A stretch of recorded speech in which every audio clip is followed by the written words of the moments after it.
Bonjour à tous, je suis super contente de vous retrouver aujourd'hui sur ma chaîne. J'ai super chaud, pourquoi j'ai mis ça? J'ai changé un peu l'emplacement là où je me mets pour filmer en fait. Donc j'espère que le petit changement va vous plaire. N'hésitez pas à me dire ce que vous en pensez en commentaire. Si c'est la première fois que vous êtes là, bienvenue. N'hésitez pas à vous abonner à ma chaîne, à liker cette vidéo si elle vous plaît, et puis voilà. Aujourd'hui, on va parler ensemble de maquillage longue tenue. Comment faire tenir son fond de teint plus longtemps avec les grosses chaleurs, malgré la transpiration, malgré l'eau. Donc je vais vous expliquer tout ça au fur et à mesure, vous faire une petite démo aussi. Et j'arrive pas à mettre cette barrette là, elle m'agace. J'ai vu en fait avec ma dernière vidéo, vous pouvez me poser un peu toutes les questions que vous vouliez, je vous les mets ici si jamais vous ne l'avez pas vu, que vous avez des problèmes de tenue avec vos make-up, que c'était une question qui revenait très souvent, qu'on me pose très souvent la question et que même mes clientes me posent aussi la question. Donc je pense que cette vidéo tombe bien.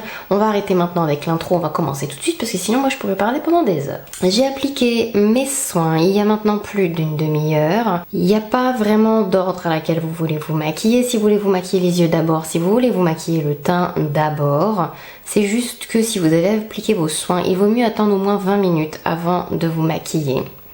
Donc, maquiller les yeux en premier, si vous n'avez pas le temps d'attendre ces 20 minutes, ça permet vraiment en fait d'attendre un peu que vos soins aient le temps de pénétrer, de faire leur travail, plutôt que de vous maquiller directement derrière. Donc, si vous avez le temps, vous pouvez très bien commencer par le teint si vos soins ont posé depuis longtemps. Si vous n'avez pas le temps, commencez d'abord par vos yeux, ça laisse un petit peu plus de temps pour le teint. Je vous conseille vraiment pour les yeux d'utiliser un primer. N'utilisez pas votre anti-cerne.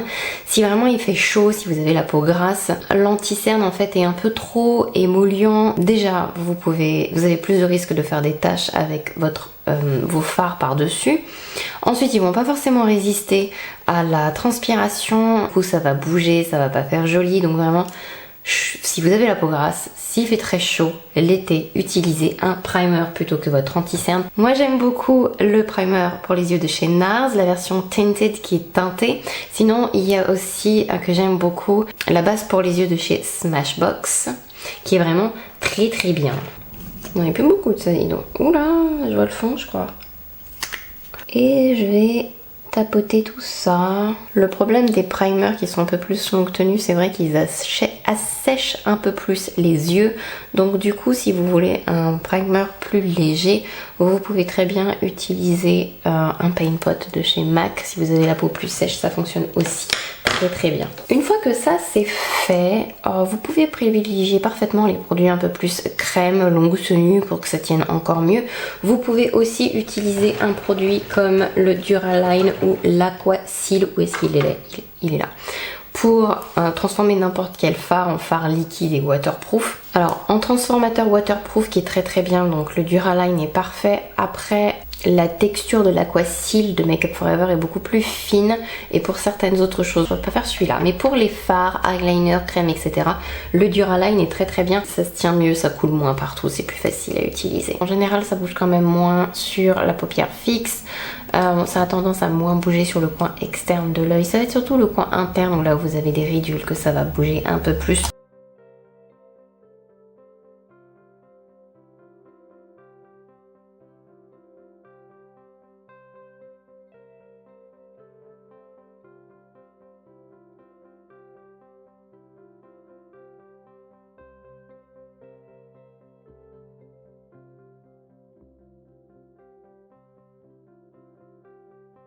C'est toujours sur donc les fards plus irisés que vous allez souvent avoir plus de problèmes de tenue. Donc c'est là où je vous conseillerais ou de vaporiser ça avec un spray fixateur. J'ai utilisé un satin léger, tiens. Et je vais le vaporiser avec le All Nighter d'Urban Decay. Donc je vous mets les produits que j'utilise de toute façon listés en barre d'infos, donc n'hésitez pas à regarder si jamais les fards que j'utilise etc vous intéressent. On va passer maintenant un petit peu au teint. Je vais vous expliquer 2-3 petites choses. Souvent on pense que Il ne faut pas appliquer de fond de teint parce qu'il fait chaud, parce que c'est l'été et parce que voilà. Alors c'est vrai que y aller avec des couches fines, vous mettre au bébé crème, toutes ces choses-là, c'est une très très bonne idée s'il fait chaud et c'est l'été. Mais après c'est vrai qu'on n'a pas toujours le choix ni la possibilité de ne pas mettre quelque chose de très couvrant. Donc et moi personnellement pour mes mariés, leur maquillage tient très bien même par 34 degrés parce que souvent l'été il fait chaud. Et pourtant je ne leur ai pas forcément mis un fond de teint qui couvre pas, je leur ai pas forcément mis une crème teintée. Mais il y a quand même des choses que je fais qui sont hyper méga importantes. En premier, c'est d'utiliser un primer. Utiliser un primer, c'est hyper important. Utilisez-en un qui est adapté à votre type de peau et à ce que vous recherchez. C'est vrai que je vois souvent des personnes dire qu'elles ne voient pas de différence avec ou sans primer, mais c'est souvent qu'en fait elles ne choisissent pas forcément le bon. Ciblez vraiment ce dont vous avez besoin. Moi j'aime beaucoup les bases Photo Finish de Smashbox, je les ai utilisées pendant très longtemps. Les bases de jouets cosmétiques aussi, j'en ai beaucoup parlé. Et en ce moment, moi j'aime bien utiliser la Smashbox Photo Finish Primerizer. J'aime bien utiliser personnellement des primers qui sont un peu plus hydratants. Ça va prolonger vraiment la tenue de votre fond de teint. Ça crée une barrière en fait entre votre peau et avec le fond de teint pour que les huiles ne perturbent pas le fond de teint, que malgré la transpiration, rien ne bouge et que le fond de teint reste propre. Si vous voyez ce que je veux dire. Préférez quand même un fond de teint qui est waterproof, très résistant et qui tient très bien malgré la transpiration et tout. Moi j'aime beaucoup le Dior Backstage, j'utilise beaucoup l'été pour les mariés parce qu'il est facile d'utilisation. Si la peau est bien préparée, il peut aller sur tous les types de peau. Et ça permet d'avoir comme ça moins de matière et en même temps d'avoir une couvrance comme on veut de légère à moyenne, voire plus. Il y a le Airbrush Flawless Foundation aussi qui est longue tenue que j'aime beaucoup de Charlotte Tilbury. Alors il faut savoir quand même qu'avec ces fonds de teint, si vous avez la peau déshydratée ou un peu plus sèche, il faut faire attention et utiliser un primer qui est un peu plus hydratant. Parce que souvent ce sont des fonds de teint qui vont être un peu plus desséchants. Je vais tester celui-là, je sais pas ce que ça donne. Je préfère vous le dire dans la vidéo, je vais pas utiliser mes produits favoris. J'ai très envie de tester mon nouveau fond de teint. C'est le Infaillible 24 heures Fresh Wear, mais il est censé être aussi longue tenue et tout. C'est super liquide. Vous voyez ça? Waouh! J'espère juste que je me suis pas trompée de couleur. J'ai pas envie de faire 1 milliard de mélanges. J'ai oublié de mouiller une éponge. J'arrive tout de suite. Je n'ai pas la peau grasse, mais il y a une astuce qui marche très bien pour faire tenir plus longtemps le fond de teint et contrôler un peu plus votre sébum. Si jamais vous avez la peau vraiment grasse, c'est de poudrer votre primer.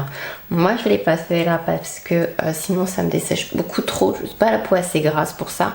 Mais n'hésitez pas surtout à le faire avec une poudre transparente. Si vous voulez plus d'astuces spécifiques pour les peaux grasses, j'ai toute une vidéo. Je vous mets le lien dans le petit i et je vous mettrai en barre d'infos aussi. Votre fond de teint très couvrant, vous n'avez pas besoin d'en mettre 3 tonnes. Fine couche, par fine couche, par fine couche, par fine couche.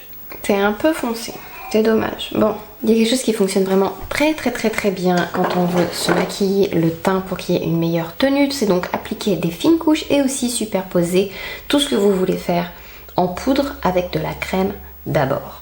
Donc, cela inclut utiliser un bronzer crème par exemple et ensuite utiliser un bronzer poudre et ça inclut pareil pour le blush, l'highlighter, etc. Donc maintenant que j'ai mis mon fond de teint partout, je vais appliquer mon contour crème donc de Charlotte Tilbury. Mon pinceau favori pour le contour c'est le numéro 56 de chez Sephora, c'est une merveille.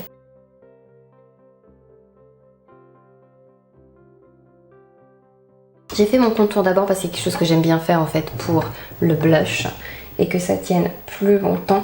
Qu'est-ce que je vais prendre comme anti-cerne aujourd'hui? Je vais prendre le Multi-Use, le Born This Way. Je vais en mettre un peu sur ma palette à côté de moi. Puis je vais mettre un peu de mon correcteur.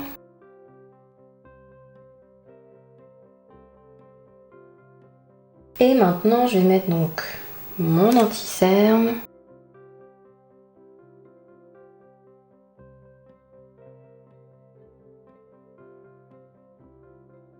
J'estompe en tapotant avec ma Beauty Blender. Enfin là c'est une épongeuse technique, ça c'est pas la Beauty Blender de Beauty Blender. Et maintenant en fait je vais prendre un rouge à lèvres liquide mat, c'est très important. Je vais vous montrer, j'en mets un peu sur ma palette. Ça c'est quelque chose que je fais très souvent sur mes marines pour que ça tienne encore plus longtemps. Je vais prendre un peu de l'anti-cerne que j'ai utilisé et je vais mélanger les deux couleurs. Ça c'est une de mes couleurs préférées dans les rétro mat de MAC, c'est Rich and Restless. C'est une couleur que j'adore l'été et en blush elle est magnifique.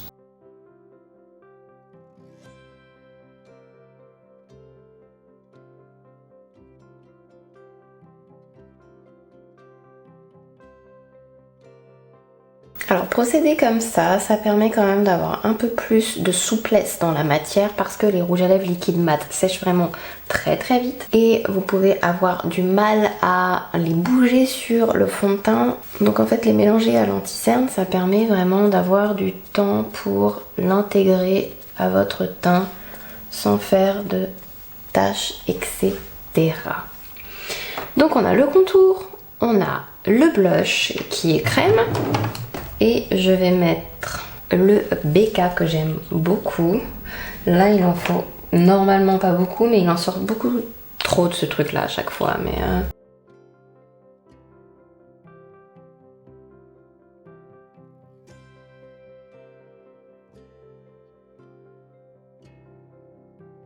Et maintenant on va pouvoir fixer, oula je suis floue, maintenant on va pouvoir fixer le tout délicatement et mettre la poudre par-dessus tous les produits que l'on a fait en crème en fait. Aujourd'hui j'ai utilisé ma poudre Bye Bye Pores et je vais mettre un voile de poudre un peu partout en tapotant. Faites attention, vous n'avez que des crèmes sur le visage et même si ça sèche et que ça tient super bien après, il faut vraiment tapoter le pinceau pour éviter de déplacer toutes les crèmes que vous avez posées soigneusement au bon endroit. Faites aussi très attention qu'il n'ait pas filé entre temps comme on a attendu un petit peu avant de le poudrer. Le mieux c'est quand même de le poudrer le plus vite possible si vraiment les anti-cernes bougent beaucoup sous vos yeux. Après c'est normal que ça bouge un petit peu sous les yeux. Le contour des yeux c'est vraiment très fin, la peau est très fine, elle a beaucoup de mouvements, elle a beaucoup de plis. Donc un produit crème, que ça bouge un petit peu à l'intérieur, c'est complètement normal. Donc poudrez-le vite si jamais ça vous arrive. Je vais juste mettre mon bronzer par-dessus.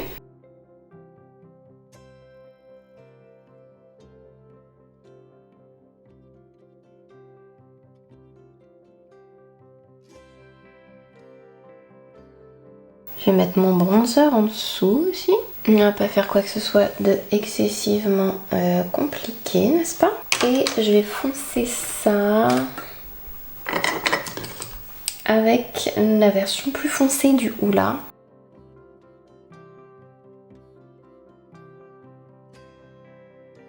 Parce que je ne veux pas faire complètement rose tout autour de mes yeux. Je vais utiliser un blush, pareil. Maintenant, je vais prendre un highlighter. Oh, j'aurais pu prendre celui-là. Remarquez, je vais prendre Cookie.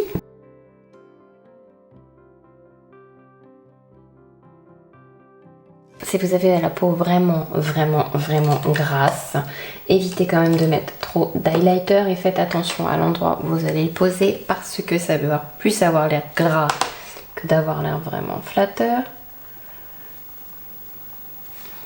Un tout petit peu, parce qu'on a déjà une base crème et qu'elle se voit quand même encore un peu sous la poudre. Pour les sourcils, même chose, ça va être des produits waterproof et une autre chose très importante, évitez quand même le soap brow. Avec de l'eau, avec la transpiration, je trouve pas ça idéal. Préférez plutôt un gel pour cheveux, un gel pour sourcils, quelque chose qui va garantir une bonne tenue. Moi j'aime beaucoup le produit Schwarzkopf Glued. C'est mon produit préféré pour les sourcils. Donc je vais l'utiliser. Et après vous pouvez utiliser tout ce qui est crème, même de la poudre et le transformer par exemple avec le Duraline pour le transformer en produit waterproof, ce que je vais faire dans un instant si j'arrive à retrouver un goupillon. Je trouve ça quand même plus pratique de brosser les sourcils avant de mettre le produit. Parce que ça permet de mieux placer le produit, je trouve, de peigner d'abord ses sourcils. correctement. Ça fait très longtemps que je ne l'ai pas utilisé, mais vous avez le Aqua Brown de Make Up Forever, vous avez tout ce qui est Deep Brow, donc la pommade et le gel de Anastasia, et vous avez le K-Brow de Benefit. Je vais utiliser aujourd'hui la pommade et je vais assouplir et la rendre encore plus waterproof avec le Duraline en mettant une goutte, en prélevant et en faisant ma petite tambouille. Le mieux quand vous utilisez quand même tout ce qui est pommade, c'est d'utiliser un pinceau vraiment très fin. Donc je vais prendre un pinceau normalement pour l'eyeliner, le 317 de Zoeva. Et avec ça, vous êtes sûr que vos sourcils ne vont pas bouger. C'est pas quelque chose que je fais tout le temps par contre, parce que je trouve que tout le monde n'aime pas forcément avoir des sourcils très dessinés. Donc je vais utiliser surtout du gel et après de la poudre. Là aussi vous avez peu de chances quand même que ça bouge, mais c'est surtout dans le cas où vous voulez aller nager par exemple.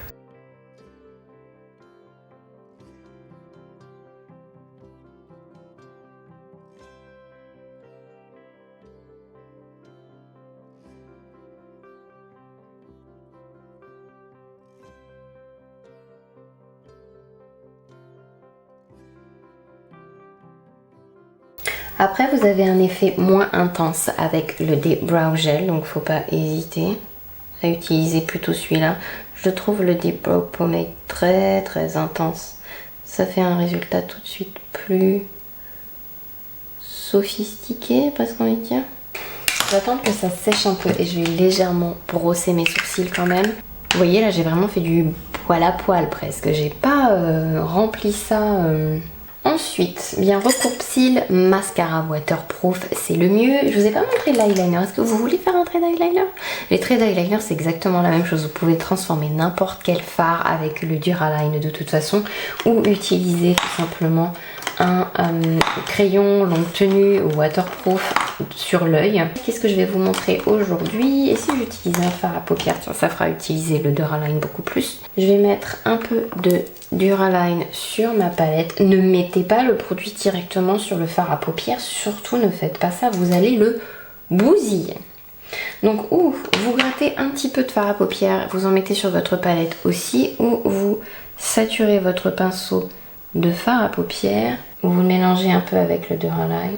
Mais surtout, ne mettez pas le produit directement sur le fard.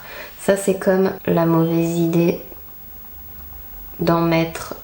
j'ai vu certaines personnes vaporiser directement le spray fixateur dans le fard, ou on vaporisait le pinceau et après mettre le pinceau dans le fard. Ça c'est pareil, c'est une très mauvaise idée. Vous allez bousiller votre fard à paupières.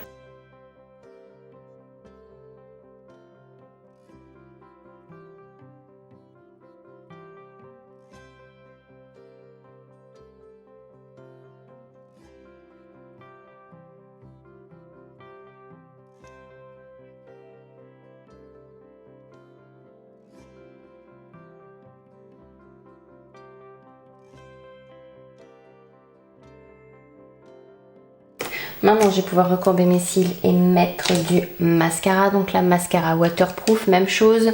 Je n'ai que du mascara waterproof dans mon kit. Sur moi, pas forcément. Parce qu'en général, j'ai pas trop mes mascaras qui coulent ou qui se déplacent ou ce genre de choses. Si vous avez tendance à larmoyer, si vous transpirez beaucoup, si vous avez la paupière très grasse, les yeux très gras, préférez quand même un mascara waterproof. Et j'ajouterais même que si vous trouvez que votre mascara bouge ou transfère beaucoup autour de vos yeux, vérifiez que ce ne soit pas parce que vous n'avez pas assez poudré en fait autour de vos yeux, parce que la transpiration, le sébum, les huiles, le maquillage se retire avec de l'huile, hein, tout simplement. Donc si vous n'avez pas mis assez de produits pour bien fixer les huiles que vous allez produire, votre sébum va dissoudre en fait le mascara. Vous pouvez utiliser un rouge à lèvres liquide mat, vous pouvez utiliser un gloss. Je trouve que la bouche c'est quand même moins problématique en fait. Il suffit de se remaquiller. Les retouches sont plus faciles qu'avec un autre produit sur le visage. Donc le plus souvent, je conseille à mes mariés de profiter de la vie, et je vais vous conseiller aussi de profiter de la vie. Après, ce que vous pouvez faire, c'est pareil, mettre un peu du rouge à lèvres liquide sur une palette et d'y aller plutôt au pinceau pour le tapoter sur la bouche. Et ce que vous pouvez faire aussi, c'est utiliser ça comme base pour après mettre un rouge à lèvres par-dessus et ça va le faire tenir mais tellement bien. Qu'est-ce que je vais mettre comme rouge à lèvres par-dessus d'ailleurs? Parce que je dis ça, mais je vais peut-être juste mettre un gloss, ceci étant dit.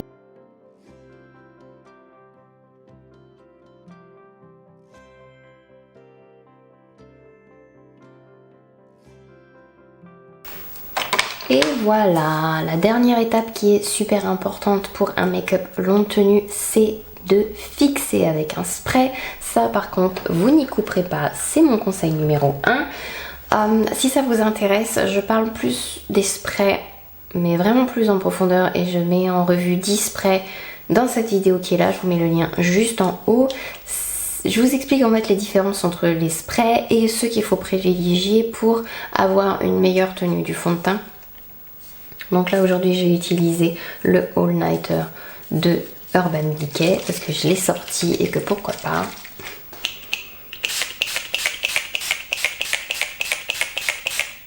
Et je vais attendre que ça sèche et je sais pas où j'ai foutu mon éventail pour que ça sèche plus vite. Ça peut paraître comme ça beaucoup de choses, mais je vais vous zoomer sur mon visage. Et je connais pas le fond de teint, donc en plus j'ai pris un risque supplémentaire, mais vous voyez que ça fait pas épais, ça fait pas... ça colle pas, c'est pas... ça fait pas cakey, ça fait pas... c'est comme ça, comme je vous disais, des fines couches superposées, crème et poudre, les bons produits et vous aurez un make-up qui tient vraiment très longtemps même si vous transpirez beaucoup. Après comme je dis souvent, il y a une règle d'or, ne vous frottez pas le visage. Même si j'avoue, je dis ça à chaque fois et mes clientes qui se frottent le visage n'ont pas de problème, faut quand même éviter les frottements, préférez tapoter plutôt et votre make-up tiendra aussi beaucoup plus longtemps. Voilà, j'espère en tout cas que cette vidéo vous a plu, j'espère vous retrouver dans la prochaine. J'ai hâte en tout cas de vous retrouver, j'ai hâte aussi de répondre à tous vos commentaires. Je vous fais plein de gros bisous et je vous dis à la prochaine, bye bye. Ah, elle est loin la caméra.